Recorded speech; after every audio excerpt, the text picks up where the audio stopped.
ஓம் முருகா போற்றி. ஓம் சரவண பவ. உன்னுடைய வாழ்க்கையை புதியதொரு வாழ்க்கையாக மாற்றி அமைத்து நான் உனக்கு தரப்போகின்றேன். புதியதொரு வாழ்க்கையை நீ வாழப் போகின்றாய்.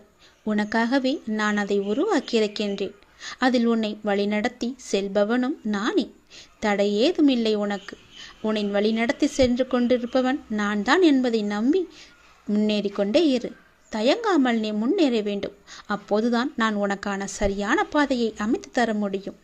உன் வாழ்வில் சிக்கலான சவாலான விஷயங்களுக்கு இப்போது நீ விடை காணப் போகின்றாய். நீண்ட நாட்கள் அதற்கு விடை கிடைக்காமல் இருந்தது அல்லவா? இப்போது அதற்கு விடை கிடைக்கப் போகிறது. உனக்கு ஆலோசனை தருவதற்கும் சரியான மனிதர்கள் இல்லாமல் இருக்கின்றாய் அல்லவா? அது இப்பொழுது உனக்கு சரியான நபர்களிடமிருந்து சரியான ஆலோசனை வந்து சவாலான விஷயங்களை எல்லாம் எதிர்கொண்டு அதற்கு விடை கண்டு அதில் நீ வெல்லப் போகின்றாய். தைரியமாக இரு. உனக்கு நான் இருக்கின்றேன். நானே கூட அந்த ரூபத்தில் வரலாம். உனக்கு எல்லா உதவிகளையும் நானே செய்கின்றேன். உன்னை நான் அனுப்பியிருக்கும் நபர் கூட உனக்கு உதவிகள் செய்வதற்காகத்தான் உன்னை நோக்கி வந்து கொண்டிருக்கின்றார். அவரை நீ அலட்சியம் செய்யாதே. அது நானாக கூட இருக்கலாம் அல்லவா? உனக்கு உதவிகள் நிச்சயம் வந்து சேரும். அதுவும் உனக்கு சரியான நேரத்தில் வந்து சேரும். உனக்கான சரியான தீர்வை சரியான நபர்கள் மூலம் உன்னிடம் நான் கொண்டு வந்து சேர்ப்பேன். உனக்கு நல்லது மட்டுமே நடக்கும். உனக்கு நல்ல தீர்வை நான் வழங்குகின்றேன். நீ முகமலரும் நிகழ்வொன்று நடக்கப் போகின்றது. கண்ணீர் தான் வற்றி விட்டதே, அழுது அழுது என்று கவலையோடு இருந்தையல்லவா? இனி புன்னகை மலையில் நீ நனையப் போகின்றாய். நீ அழுவது இந்த வாழ்க்கையில் சாத்தியம் என்றால் நீ மகிழ்ச்சியாக இருக்கப் போவதும் சாத்தியமே. இதுவும் சத்தியமே. நான் இருக்கிறேன். நீ பயமின்றி இரு. நான் உன்னை பலமுறை என் ஆலயத்திற்கு வா, ஒரே ஒரு முறை வந்து என்னை பார்த்துவிட்டு போயென்று பலமுறை நான் உன்னிடம் கூறிவிட்டேன். நீயோ வருவதற்கான ஏற்பாடுகளை எல்லாம் செய்தாய். ஏதோ ஒரு வகையில் அது தடுத்து கொண்டே போனதல்லவா? இனி அது நடக்காது. இந்த வருடம் நீ என்னை வந்து கண்டிப்பாகவே பார்க்க போகின்றாய். என்னை தரிசித்து விட வேண்டும் என்ற உன் தீராத ஆசை நிறைவேறப் போகிறது. நிச்சயம் அது நிறைவேறும். நீ என்னிடம் பிரார்த்தித்தபடியே நான் உனக்கு விரைவாகவே தரிசனம் தரப்போகிறேன்.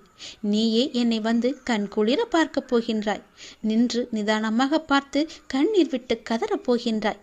நான் உன்னை பார்த்து விட்டேன் அப்பா என்ற மகிழ்ச்சியில் நீ துள்ளி குதிக்கப் போகின்றாய். நல்லவர்கள் கஷ்டப்படுவார்கள், கெட்டவர்கள் சந்தோஷமாக இருக்கிறார்கள் என்று நீ வருத்தாதே.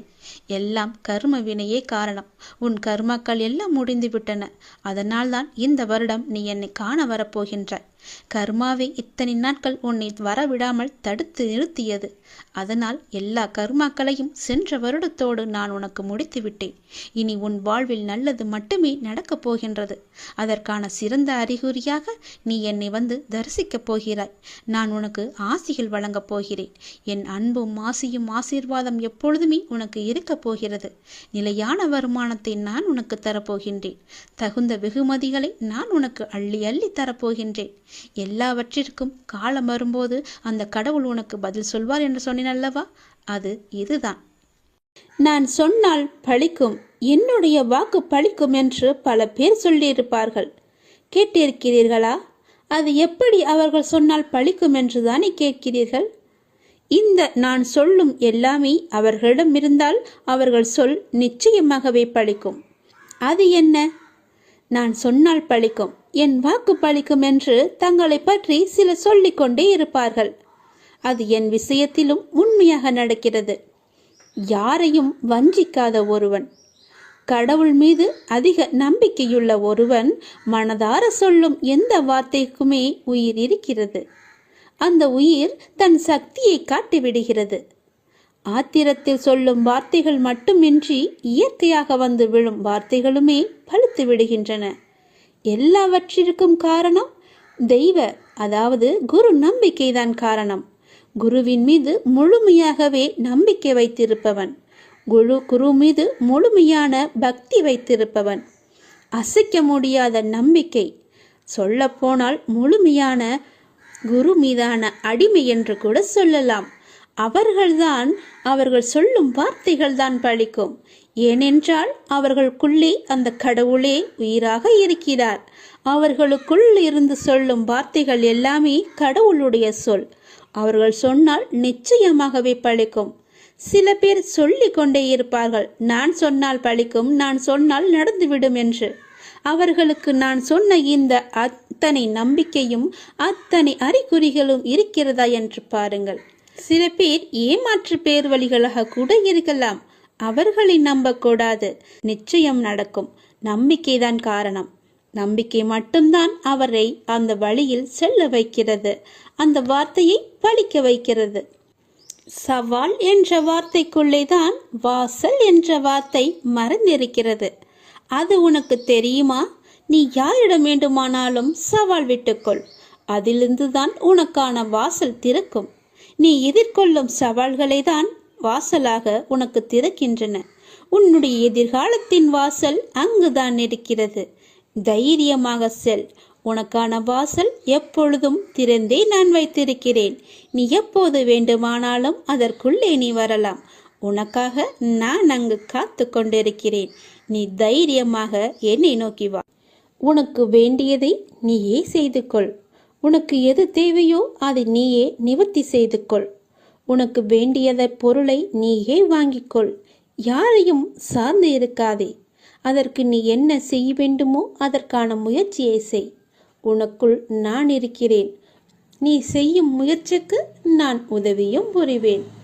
உனது ஆசைகள், எண்ணங்கள் அனைத்துமே கூடிய விரைவில் நிறைவேறப் போகிறது. எப்பொழுதும் யாரையும் சார்ந்து மட்டும் இருக்காதே என் தங்கமே.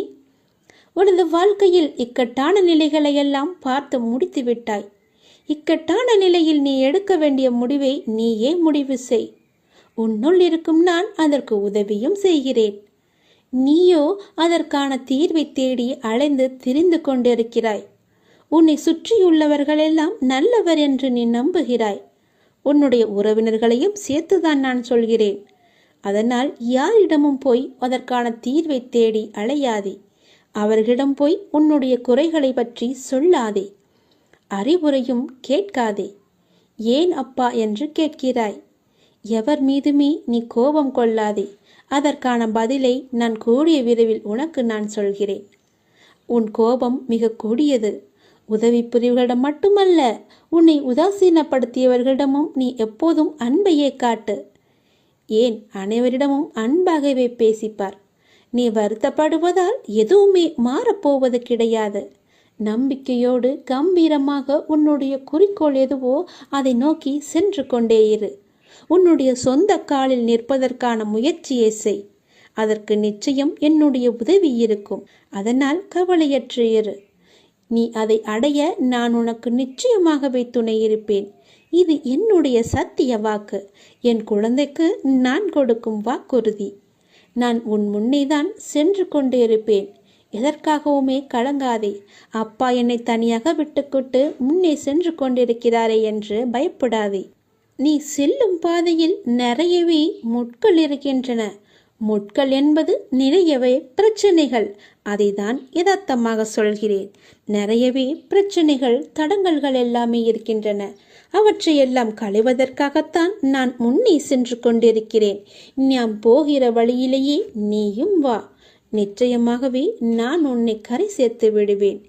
நீ எப்பொழுதெல்லாம் என்னை கூப்பிட்டாயோ உடனே திரும்பி வந்து விடுவேன். உன்னை கைப்பிடித்து நானே அழைத்துச் செல்கிறேன். என் வழியில் நீ வா. நல்லதே நடக்கும் உனக்கு.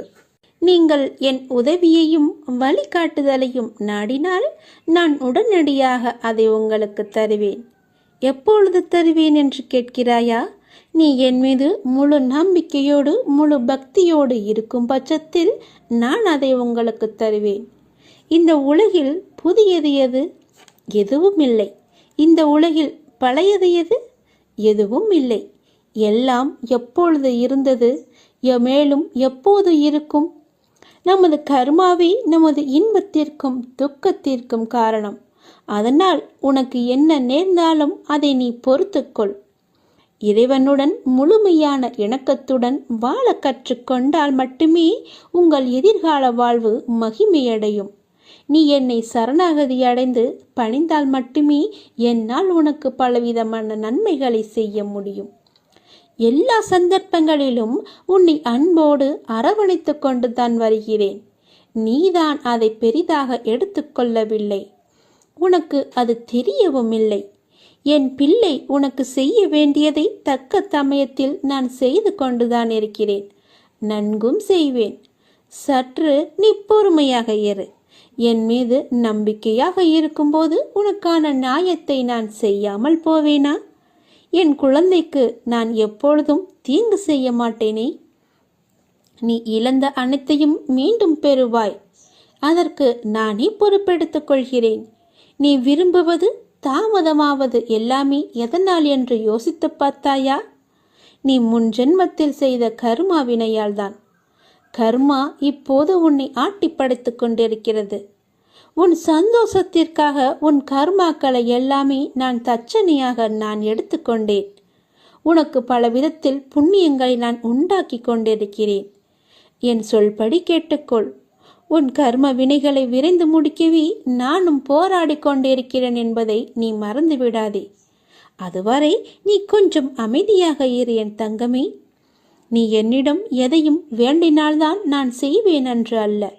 உனக்கு எதை, எப்பொழுது, எப்படி, எங்கு செய்ய வேண்டும் என்று எனக்கு நன்றாகவே தெரியும். உனது ஆசைகள் என்ன, உன்னுடைய எண்ணங்கள் என்ன, எல்லாமே எனக்கு தெரியும். உன்னுடைய ஆசைகள், எண்ணங்கள் அனைத்துமே கூடிய விரைவில் நிறைவேறப் போகிறது. உனக்காகத்தான் நான் அதற்காகத்தான் பாடுபட்டு கொண்டிருக்கிறேன்.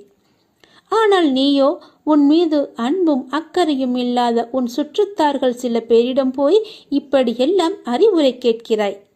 எவர் மீதுமே கோபம் கொள்ளாதே. யாரிடமும் போய் எதையுமே கேட்காதே. உனக்கு வேண்டியது எல்லாமே நானே செய்து தருகிறேன் குழந்தையே. வாழ்க்கையில் எல்லோருக்குமே எல்லாமே நடந்து விடாது. சிலருக்கு நடக்கும், சிலருக்கு நடக்காது. சிலருக்கு நடப்பது எதற்கு என்று அவர்களுக்கே தெரியாது. ஏனென்றால் வாழ்க்கையில் சில நிகழ்வுகள் காரணமின்றி நடக்காது. எல்லாம் உனக்கான நன்மை என்று நீ நினைத்துக்கொள். எதிர்மறையிலும் எப்போதுமே நேர்மறையாய் மட்டுமே யோசிக்க வேண்டும். நேர்மறையாய் மட்டுமே யோசித்து செயல்பட்டு பார். உனக்கு எப்படியெல்லாம் நன்மைகள் நடக்கிறது என்று. உனக்கு துன்பமான நேரத்தில் நீ அந்த துன்பங்களை மட்டுமே நினைத்து கொண்டிருக்கிறாய். அதனால்தான் உன்னை சுற்றி பல கவலைகள் வந்து உன்னை ஆக்கிரமித்து கொண்டிருக்கின்றன. அந்த எல்லாமே விட்டுவிட்டு நேர்மறையாய் சிந்தித்துப்பார். அந்த கவலைகளை தூக்கி எறிந்து நல்லது மட்டுமே நினைத்துப்பார். அது போக வழியில் போகட்டும் என்று விட்டுவிடு. எல்லாமே உனக்கு நல்லதாகவே அமையும். துன்பங்களை பார்த்தால் உனக்கு துன்பம்தான் வரும். வரப்போகும் நன்மைகளை எதிர்கொண்டு எப்படி நான் நன்றாக இருக்கலாம் என்று யோசித்துப்பார். உனக்கு பல வழிகளில் நன்மை வந்து குமியும் நேரம் இது. அதனால் தான் சொல்கிறேன், நீ கவலைப்பட்டு கொண்டே இருப்பதால் எதுவுமே ஆகப் போவது கிடையாது. உன்னுடைய நேரம், உன்னுடைய வாழ்க்கை, உன்னுடைய மகிழ்ச்சி இவைகள் எல்லாமே தொலைந்துவிடும். பிறகு நீ வருத்தப்படக்கூடாது அல்லவா? அதற்காகத்தான் சொல்கிறேன். நீ இழந்ததை எல்லாம் நினைத்து நீ வருந்திக் கொண்டே இருப்பதால் உன்னுடைய மகிழ்ச்சியை நீ தொலைப்பாய். உன்னுடைய நேரத்தை நீ தொலைப்பாய். பிற்காலத்தில் இப்படி இருந்திருக்கலாமே, ஏன் வீணாக கவலைப்பட்டோம் என்று நீயே யோசிக்கும் அளவுக்கு நடந்துவிடும். அதனால் தான் சொல்கிறேன், அது போகிற போக்கில் போய்கொண்டே இருக்கட்டும். நீ உன்னுடைய போக்கில், அதாவது மகிழ்ச்சியான போக்கில் போய்கொண்டே இரு. உன்னை பார்த்து உன்னுடைய கவலை தலை தெறிக்க ஓடட்டும். நீ கேட்டால் கேட்டது எல்லாமே கொடுக்கத்தான் நான் இருக்கிறேனே. நீ வேண்டினால் வேண்டியது எல்லாமே நான் தருவேன். நான் உன் வீட்டில் தானாகவே வெளிப்படுவேன். இவற்றை எல்லாமே செய். நிச்சயமாக நானே உன் வீட்டில் சுயம்பாக வெளிவருவேன்.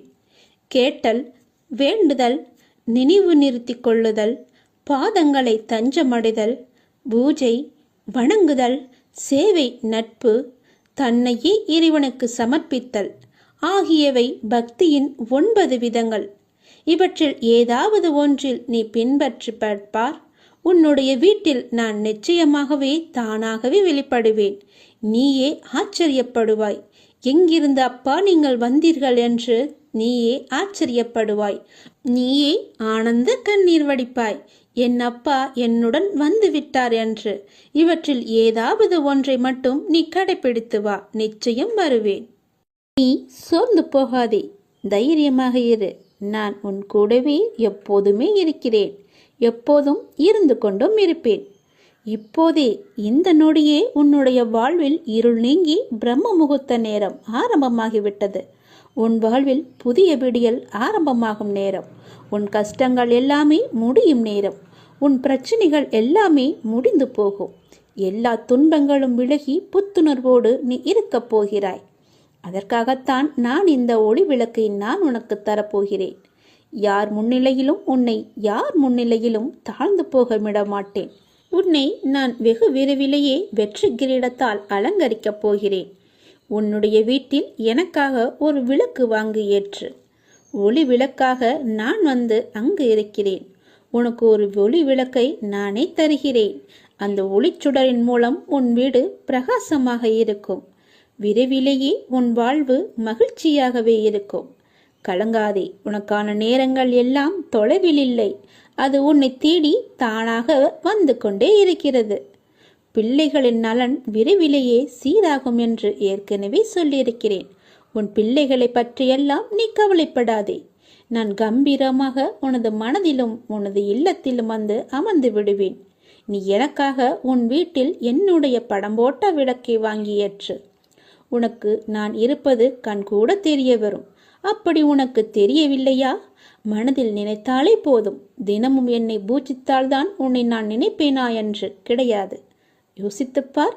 நீ இன்று இருப்பதை விட இதற்கு முன்பு பல வேதனைகளை எல்லாம் சந்தித்திருப்பாய். பலவிதமான கசப்புகளை எல்லாம் அனுபவித்திருப்பாய். உறவுகளுக்கெல்லாம் சண்டை சச்சரவுகளுடன் இருந்திருப்பாய். ஆசையாசையாய் வாங்கியது எல்லாமே உன்னை கைவிட்டு போயிருக்கும். போன நிம்மதியை எல்லாமே இழந்திருப்பாய் நீ. ஏன், தினசரி வாழ்க்கை நடத்துவதற்கு கூட நீ பட்ட கஷ்டங்கள் எவ்வளவு என்று எல்லாமே எனக்கு தெரியும். நீதான் அதை மறந்துவிட்டாய். அப்படி பல கஷ்டங்களுக்கு இடையே உன்னை மீட்டு அழைத்து வந்தது யார் என்று நினைக்கிறாய்? நான் தானே. அப்படி இருக்கும்போது நீ எதற்காக என்னை மறந்தாய்? நான் எங்கும் போகவில்லை. அனைத்துமே நான் அறிவேன். அனைத்துமே நன்மைக்கு.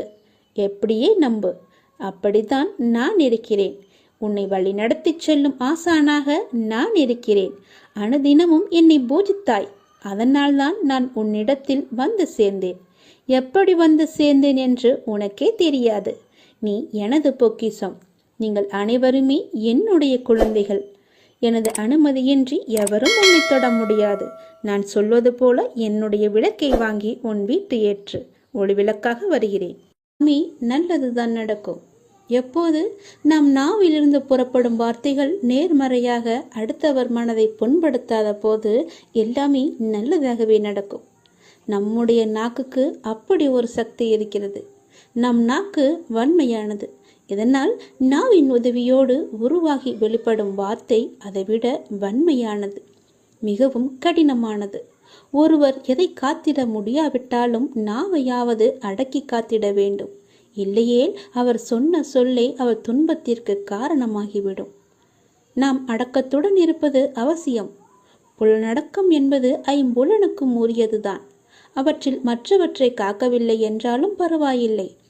பேச்சில் அடக்கத்தை கடைபிடிப்பது மிகவுமே அவசியம். ஒவ்வொருவரின் நாவிலிருந்தும் புறப்படும் வார்த்தைகள் மற்றவர்களுக்கு மகிழ்ச்சியை தரலாம்.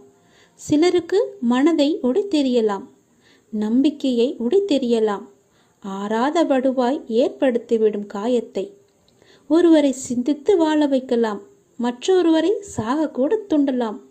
ஒரு நொடி பொழுதில் நம்மை உயர்வடையவும் செய்யும், தாழ்வடையவும் செய்யும். கூடியவரை கடுஞ்சொற்களை தவிர்த்து விடுவதுதான் நல்லது. சினத்தால் வெளிப்படும் சொற்கள் காயப்படுத்துவதை விட ஏளனமாக புறக்கணித்து பேசும் வார்த்தைகளே அதிக வலியினை தரும். திருவள்ளுவரே சொல்கிறார், தீயினார் சுட்ட புண் உள்ளாரும் ஆறாதே, நாவினால் சுட்டவடு என்று. தீயினால் சுட்ட புண்ணானது ஆறிவிடக்கூடியது. அதன் தழும்பு கூட மறைந்துவிடக்கூடும். ஆனால் ஒருவரை நாம் கோபத்தால், வெறுப்பால், புறக்கணிப்பால் அல்லது அகந்தையால் நாவடக்கமின்றி பேசுவதால் அவர்கள் மனத்தில் உண்டாகும் காயம் என்பது ஆறவே ஆறாது. இதனை வலியுறுத்தவே யாகாவாராயினும் நாகக்க என்றும் கூறுகிறார் அவர். ஒவ்வொருவரிடமும் ஒரு நல்ல குணம், ஒரு திறமை மறைந்து கிடக்கிறது. அதை பாராட்டி ஊக்குவிக்க வேண்டும். ஒருவரை புண்படுத்துவது, பூவால் வருடுதுவது இரண்டையுமே செய்யும் வல்லமை படைத்தது நம்முடைய நாக்கு. ஒருவர் கூறும் நல்ல இனிமையான சொல் விரக்தியின் விளிம்பில் இருப்பவனை கூட மலர்ச்சியடை செய்கிறது. ஒருவர் வீசும் கடும் சொல்லோ நல்ல மனநிலையில் இருப்பவரை கூட வேதனைப்பட வைக்கிறது. இனிய கனியை தேர்ந்தெடுப்பதா, புளிக்கும் காயை தேர்ந்தெடுப்பதா? இரண்டும் நம் கையில் தான் இருக்கிறதா? அல்ல, நம்முடைய நாவில்தான் இருக்கிறது.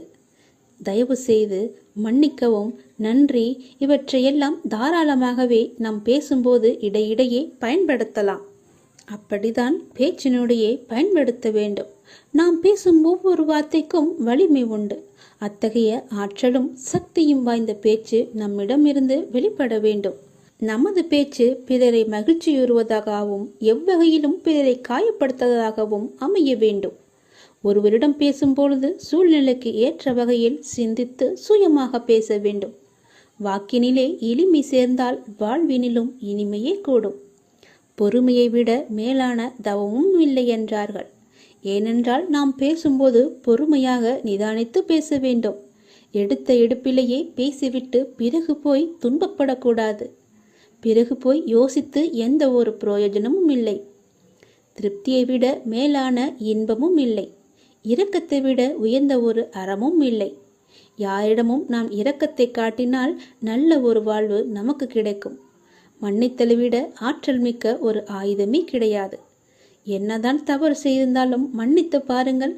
அதைவிட பெரிய ஒரு தண்டனையை நம்மால் அவர்களுக்கு கொடுக்க முடியாது. மன்னித்தலே அவர்களுக்கு பெரிய தண்டனை. தோல்விகள் பல சூழ்ந்தாலும் இருளை விளக்கும் கதிரவன் போல அதனை நீக்கி அடுத்தடுத்த வெற்றிப்படிகளில் நீங்கள் காலெடுத்து வைக்க வேண்டும். முடியும் வரைவல்ல, உங்கள் இலக்கினை நீங்கள் அடையும் வரை, உங்களுடைய செயல்கள் முடியும் வரை. என்னால் இது முடியும், இப்பொழுதே முடியும் என்ற எண்ணத்தோடு நீங்கள் செயல்பட வேண்டும். நீங்கள் எடுக்கும் முயற்சியை பொறுத்துதான் வெற்றி உங்கள் அருகில் இருக்கிறதா தூரத்தில் இருக்கிறதா என்று தெரியும். நீங்கள் முயற்சி செய்து பாருங்கள். உங்கள் விடியல் நாளையே கூட விடியலாம். நீங்கள் எடுக்கும் முயற்சி தாமதமானால் உங்களுடைய வெற்றியும் தாமதமாகும். நல்ல விடியல் உங்கள் வாழ்விலும் விடியட்டும். முகமலர்ச்சியோடு நம்பிக்கையோடு நன்றாக இந்த நாளை துவங்குங்கள். எல்லாமே நல்லதாகவே நடக்கும் உங்களுக்கு. வாழ்க்கையில் மகிழ்ச்சி தான் எல்லோருக்குமே பிடிக்கும். வாழ்க்கையில் எப்படி மகிழ்ச்சி கிடைக்கும்? ஒரு பெரும் செல்வந்தர் தம்மை சந்திக்க வந்த வயதான துறவியை அழைத்து போய் தமக்கு சொந்தமான வயல், வரப்பு, தோப்புகளை எல்லாம் பெருமையுடன் காட்டினார். இவ்வளவும் என்னுடையது சுவாமி என்றார். அதற்கு துறவியோ, இல்லையப்பா, இதே நிலத்தை என்னுடையது என்று ஒருவன் சொன்னானே என்றார். யார் அவன்? எப்போது சொன்னான் என்று செல்வந்தன் கோபமாக சீறினான். 50 வருடத்திற்கு முன் என்றார் துறவி. அதற்கு அந்த செல்வந்தன், அது என்னுடைய தாத்தா என்றார். 50 ஆண்டுகளாக நாங்கள் இந்த நிலத்தை யாருக்குமே விற்கவில்லை என்றான். 20 ஆண்டுகளுக்கு முன் வேறொருவர் இது என்னுடைய நிலம் என்றாரே அப்பா என்று கேட்டார் துறவி. அதற்கு அவர், அது என்னுடைய அப்பாவாக இருக்கும் என்றான் செல்வந்தர். நிலம் என்னுடையது என்னுடையது என்று என்னிடம் காட்டிய அந்த இருவரும் இப்போது எங்கே இருக்கிறார்கள் என்று துறவி கேட்டார். அதற்கு அதே வயலுக்கு இடையில் தெரிந்த 2 மண்டபங்களை காட்டி, அந்த 2 மண்டபங்களுக்கு கீழேதான் அவர்களை புதைத்து வைத்திருக்கிறோம் என்றான் அந்த செல்வந்தன். துறவி சிரித்து கொண்டே, நிலம் இவர்களுக்கு சொந்தமா அல்லது இவர்கள் நிலத்திற்கு சொந்தமா? என் நிலம் என் நிலம், என் சொத்து என் செல்வம் என்றவர்கள் நிலத்திற்கு சொந்தமாகிவிட்டனர். அவர்கள் இப்போது இல்லை. ஆனால் நிலம் மட்டும் இருக்கிறது. இது என்னுடையது என கூறும் நீயும் ஒரு நாள் இந்த நிலத்திற்குள் புதைக்கப்படுவாய். உன் மகன் வந்து இது என்னுடையது என்பான் என்று கூறி முடித்தார் அந்த துறவி. செல்வந்தன் தனது அறியாமையை எண்ணி தலை குனிந்தான். நாம் அனைவருமே இந்த பூமிக்கு சுற்றுலா பயணியாக வருகை புரிந்திருக்கிறோம் என்ற எண்ணத்துடன் வாழ்ந்தால் நமது வாழ்க்கை மகிழ்ச்சியாகவே இருக்கும். நம்முடைய பிறப்பு என்பது அடுத்த ஜென்மத்தில் இருக்குமா இருக்காதா என்று யாருக்குமே தெரியாது. நாம் செய்த புண்ணியத்தின் பயணமாக மட்டும்தான் நமக்கு அடுத்த ஜென்மம் இருக்கிறது என்று நாமே உணர்ந்து கொள்ள முடியும். நாம் அப்படி நிறைய புண்ணியங்கள் செய்திருந்தால் அப்பாவின் பாதத்தில் சேர்ந்துவிட்டு பிறகு மறுபிறவி எடுத்து மீண்டும் அப்பாவையே சேர்ந்து அவரையே வணங்குவோம். நமக்கு கிடைத்த இந்த பிறவியை மகிழ்ச்சியாகவே அனுபவிப்போம், மகிழ்ச்சியாகவே வாழ்வோம். துன்பத்தை மட்டுமே நினைத்து கொண்டு மிச்சம் இருக்கும் நாட்களையும் துன்பமாகவே நாம் கழித்துவிட வேண்டாம். இன்றைய நாள், இந்த நாள் இது நமக்கு சொந்தமானது என்று முடிவு செய்து சந்தோஷமாக இருங்கள். எது வந்தாலுமே சந்தோஷமாக பார்க்கும் எண்ணத்தை மட்டும் வைத்திருங்கள். எல்லாமே நல்லதாகவே நடக்கும். துன்பத்தில் இருக்கும்போது அவர்கள் வாழ்வில் ஒழுகேற்ற நானே ஓடோடி வருவேன் என்பதை மட்டும் நீ மறந்து விடாதே. என் அனுமதியின்றி எதுவுமே உன்னை நெருங்காது. அதை முதலில் நீ மனதில் வைத்துக்கொண்டு எப்பொழுதுமே உன்னை நீ மகிழ்ச்சியாக வைத்துக்கொள். எதையுமே ஏற்றுக்கொள்ளாதே. எந்த துன்பத்தையுமே பெரிதாக எடுக்காதே. எந்த பிரச்சனையுமே உன் தலைக்கு மீறி போகாது என்பதை நான் உனக்கு உறுதியாக சொல்கிறேன். என் வாக்கு என்றுமே பொய்யாகாது. கொஞ்சம் நீ பொறுமையாக ஏறு. என்னுடைய அதிசயத்தை நிகழ்த்தப் போகிறேன். என்னுடைய அதிசயம் நிகழ்த்துவதற்கான நேரத்தை நான் குறித்து விட்டேன். தக்க சமயத்தில் அது நடக்கும். அனைத்தையுமே ஜெயமாக்குவேன். அப்பா நான் இருக்கிறேன். நீ கலங்காதே. எதற்குமே நீ கலங்காதே. உன்னுடன் எப்போதுமே உன் அப்பா இருக்கிறேன் என்று மன தைரியத்தோடு இரு. உன் கண்ணில் ஏற்பட்ட கண்ணீரை கண்டு நான் கலங்கி நிற்கின்றேன். உன் கண்ணீரில், உன் வாழ்க்கையில் உனக்கு ஏற்பட்ட வழிகளால் நீ துடித்து அனுபவித்த நேரத்தை நினைத்து என் மனம் தாங்காமல் நான் துடித்து கொண்டிருக்கிறேன். உன்னுடைய சூழ்நிலைகளும் உனக்கு ஏற்பட்ட நிகழ்வுகளும் உன்னை எப்படி, எந்த அளவில் பாதித்தது என்பதை என்னால் உணர முடிகிறது. நினைத்தாலே உனக்குள் ஏற்படும் நடுக்கமும் பயத்தை பார்க்கும் நான் என் கண்கலங்கி நிற்கின்றேன். என் குழந்தை கோழை அல்ல. எத்தனை கஷ்டங்கள் வந்தாலும் தாங்கி நின்று கடந்து செல்லும் தைரியம் உனக்கு இருக்கிறது. அப்படிதான் உன்னை வழி நடத்தி கொண்டு வந்திருக்கிறேன். நீ சமாளித்து நடை போட்டாலும் உன் மனதில் இருக்கும் குமரலை வெளியே மற்றவர் உணாத வண்ணம் நீ நடந்து கொண்டிருக்கிறாய். கர்மவினை என் குழந்தையை கலங்க வைக்கும்போது நானும் உன்னுடன் தான் அந்த வலியை அனுபவிக்கிறேன். உன்னுடைய சந்தோஷத்தில் நான் சந்தோஷப்படுகிறேன். உன்னுடைய துக்கத்திலும் உன்னுடன் தான் நான் இருக்கிறேன். உன் வழியை மாற்றுவேன். என் பிள்ளையின் வளர்ச்சிக்காக நான் நிச்சயமாகவே பாடுபடுவேன். உன் கண்ணீர், கவலை எல்லாமே முடிய போகிறது. கூடிய விரைவில் உனக்கான வெற்றி இலக்கு காத்து கொண்டு இருக்கிறது. நீ இப்போது பந்தய கோட்டை எட்டும் தருவாயில் இருக்கிறாய். அது உன்னை சோதித்து பார்க்கும். உன் பலம் என்ன, உன்னுடைய நம்பிக்கை என்ன, உன்னுடைய பலவீனம் என்ன, உன் நம்பிக்கை எந்த அளவில் இருக்கிறது என்று. அந்த கட்டத்தில் தான் நீ இப்போது இருந்து கொண்டிருக்கிறாய். உன் வாழ்க்கைக்கு பொறுப்பாளி நான் தான். நானே எல்லாவற்றையும் பொறுப்பெடுத்துக் கொள்கிறேன். நானே உனக்கான அனைத்தையுமே உன்னிடம் வந்து சேர்த்து விடுகிறேன். நீ அழாதே. உனக்கான அனைத்தும் என்னிடம் தயாராக உள்ளது. அது மற்ற விஷயங்கள் போல் நிலையற்றவை அல்ல. உன் வாழ்க்கைக்கு அர்த்தத்தை கொடுக்கும் பொக்கிஷம். உன்னுடன் எப்பொழுதுமே நான் இருப்பேன். அதை மட்டும் நீ மறந்து விடாதே. அதிசயத்தை நான் நிகழ்த்தப் போகிறேன். அந்த அதிசயம் எப்போது, எப்படி, எங்கு, எந்த நொடி நடக்கும் என்று உனக்கு தெரியாது.